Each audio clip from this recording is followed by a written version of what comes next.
In Roman mythology, the Battle of the Lacus Curtius was the final battle in the war between the Roman kingdom and the Sabines following Rome's mass abduction of Sabina women to take as brides. It took place during the reign of Romulus, near the Lacus Curtius, future site of the Roman Forum. Rome was founded on the Palatine Hill. The settlement flourished and their strength and size came to rival those of their neighbors. The city needed more marriageable women and feared their growth couldn't be sustained if the female population did not increase. Romulus appealed to the other cities in the region. Acting on the advice of the Senate, Romulus sent envoys amongst the surrounding nations to ask for alliance and the right of intermarriage on behalf of his new community. Nowhere did the envoys meet with a favorable reception. Whilst their proposals were treated with contempt, there was at the same time a general feeling of alarm at the power so rapidly growing in their midst. Livy, Book 1, Chapter 9. With the Roman people outraged at the response, Romulus announced a festival to be held in the city and invited the citizens of Caenina, Antemne, Crustumerium, and Sabonia. Once the festivities were underway, Romulus' men abducted the daughters of the Sabines and the other visitors. Afterwards, hostilities broke out between them. Rome defeated 3 of their enemies, at which point the Sabines declared war. The two sides spent a year preparing. During this time Rome improved its defenses and were reinforced with Alban soldiers sent by King Numitor and mercenaries under the command of the Romulus friend and renowned commander Lucumo. After a final effort to resolve the matter peacefully, the Sabina army marched forth. The Vestal Virgin Tarpeia, the daughter of the commander of the citadel in Rome Spurius Tarpeius, betrayed Rome to the Sabines, offering them entry into the city.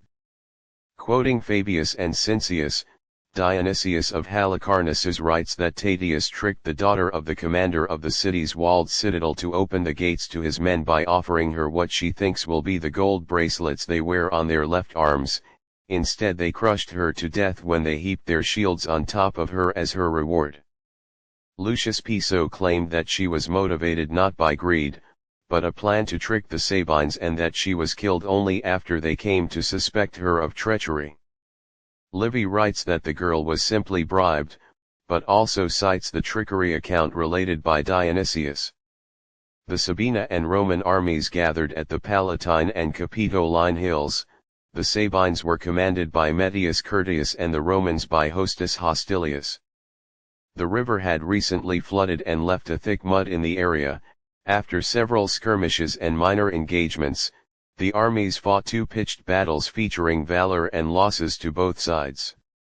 In the second and final battle between them, the armies met in between the 2 hills they occupied. Romulus and Lucumo were successfully attacking from both wings, but were forced to disengage when the center of the Roman line broke in order to stop the Sabines' advance under their general Metius Curtius.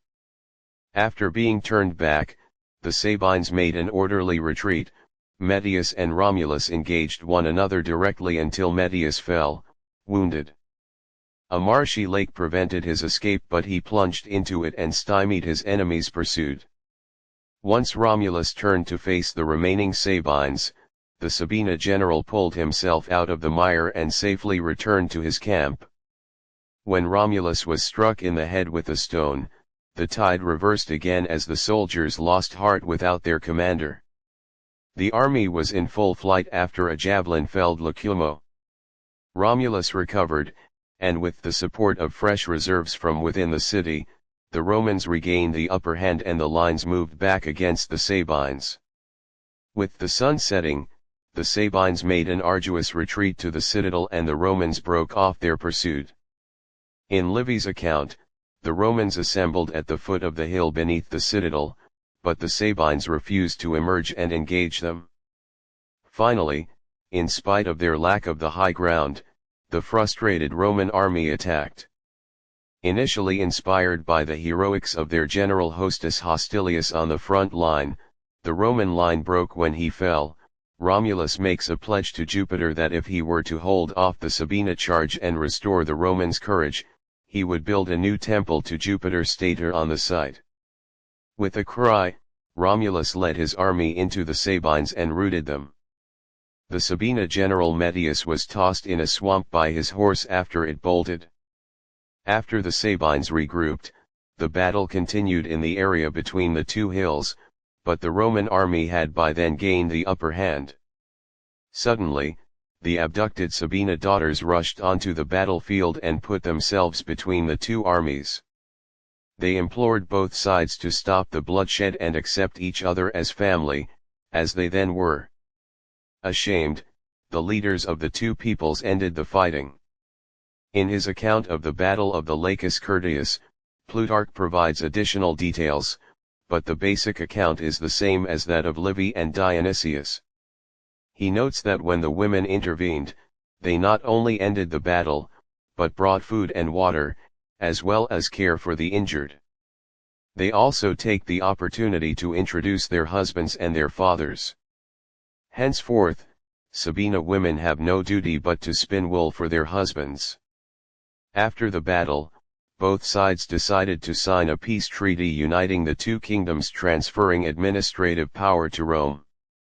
Citizens of Rome became known as Quirites after the town Cures. The Lacus Curtius was named after Sabina leader Metius Curtius.